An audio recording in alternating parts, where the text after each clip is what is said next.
Muito bem. E aí tu já deixou esse gancho, né? De sobre João Paulo, São João Paulo, de secretário, né? E agora mais intimamente como filho adotivo, né? Como filho adotivo dele, sempre nessa relação de aprofundamento de intimidade nos estudos.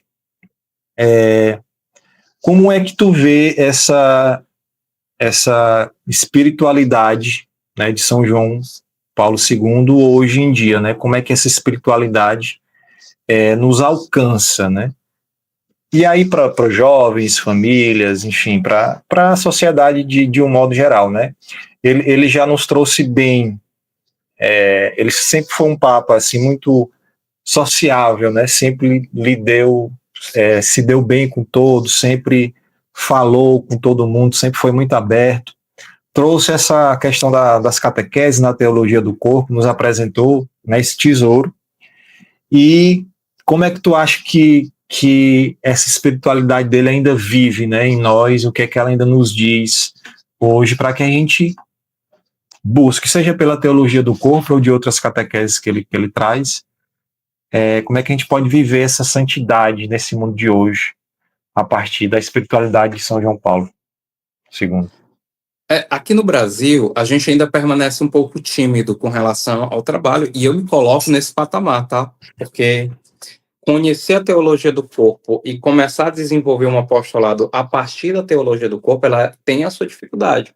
Porque você não consegue fazer essa tradução, por exemplo, como acontece no EJC, de uma certa forma, como acontece numa seminário de vida, por exemplo, né? Você consegue introduzir esse conhecimento como uma linguagem mais espiritual, né? No sentido de você unir ali o sentimentalismo com os acontecimentos, né? Você não consegue, ou ainda não conseguir, né? E aí eu me coloco nesse patamar.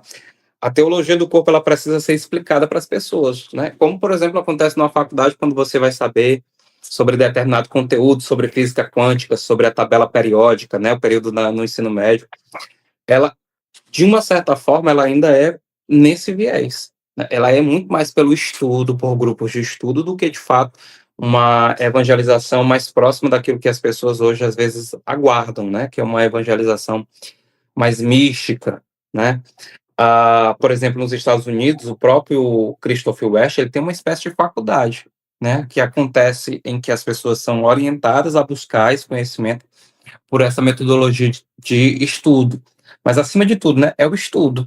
É que, às vezes, eu aprendi na minha vida que a minha esposa, ela falava uma coisa que ela escutou no trabalho dela. Ela dizia assim, o problema do Brasil é a de leitura, né? E às vezes as pessoas não querem, né, estudar, as pessoas não querem se aprofundar. E aí é um desafio, né, que nós temos, eu, você, as pessoas que conhecem a teologia do corpo, que estudam a teologia do corpo, que foram transformadas pela teologia do corpo, para colocar isso em prática, né? Eu ainda não consegui encontrar a via, né, de evangelização ou apostolado para se desenvolver. Se a gente conversar, como acontece aqui, ó, agora há pouco eu dei uma resposta que acho que demorou aí uns 20 minutos falando, né?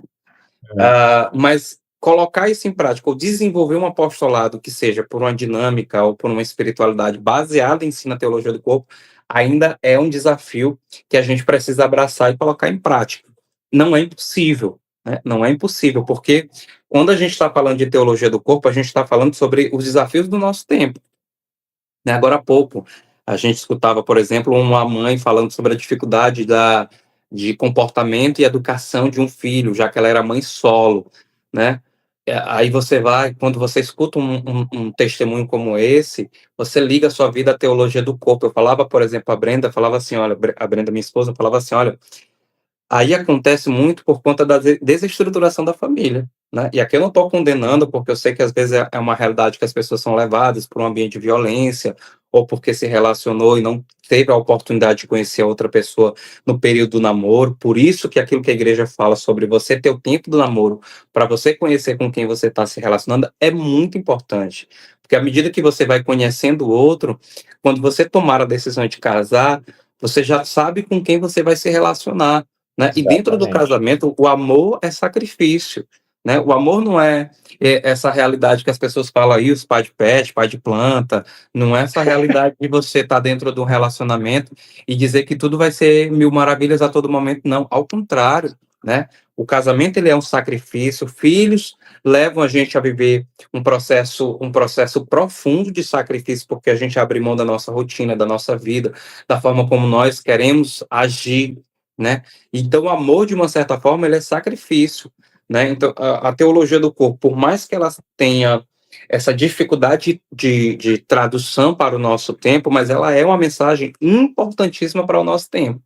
Porque se nós conseguirmos desenvolver um apostolado que explique para as pessoas sobre o sentido da corporeidade humana, o sentido dos relacionamentos, de como os relacionamentos precisam ser construídos, de como tem um tempo de cada acontecimento das nossas vidas, a gente vai conseguir salvar muitos casamentos, vai conseguir fazer muitas pessoas reconectar os seus casamentos.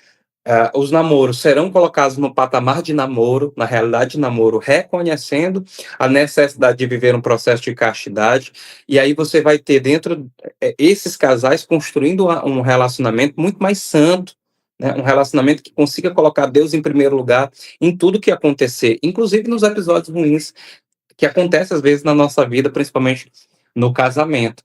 Então, assim, ainda é um desafio para cada um de nós, e eu me coloco nesse patamar, né, de compreensão da teologia do corpo para desenvolver um apostolado, seja online, seja numa paróquia, seja numa comunidade, né, numa comunidade católica, desenvolver esse apostolado, mas ao mesmo tempo, né, e aqui eu já abro parêntese também para o George Yeager, né, que ele fala assim, olha, quando as pessoas compreenderem que a teologia do corpo ela é algo necessário, ela vai ser como uma bomba relógio que está próximo de estourar, né? Está próximo de explodir na nossa realidade, porque a partir da teologia do corpo, compreendendo a teologia do corpo, traduzindo a teologia do corpo para os nossos relacionamentos, para o meu caso que sou casado, seu caso que é casado, a gente vai conseguir ser testemunho da teologia do corpo para muitos relacionamentos, para muitos casamentos, para jovens que desejam seguir a vida matrimonial, mas ao mesmo tempo também para jovens que desejam seguir a vida do sacerdócio, porque João Paulo II também fala sobre isso, né? Ele fala assim, né? Que tanto o sacramento do matrimônio quanto o chamado à vida sacerdotal, eles são a prefiguração do céu, ou seja, a antecipação do céu aqui na terra, quando a gente tem essa compreensão. Mas tudo isso, mais uma vez eu digo, né? É um desafio para cada um de nós, é um desafio para mim, é um desafio para você, para o Christopher West, para os meninos da Teologia do Corpo lá de Brasília, do Imago Dei, de outras regiões do país. É um desafio a gente conseguir traduzir a teologia do corpo para o nosso tempo, para que haja compreensão das pessoas, né? Das pessoas mais leigas mesmo, que às vezes estão ali abrindo a janela da sua vida para um último movimento de Deus.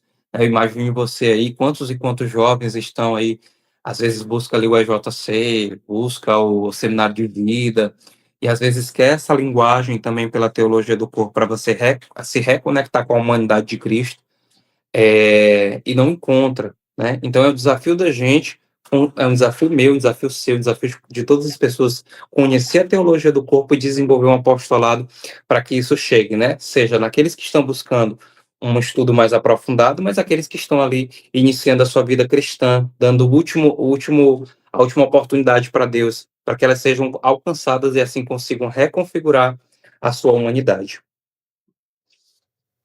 Muito bem. E dentro do que a gente já falou, né, lá no começo da tua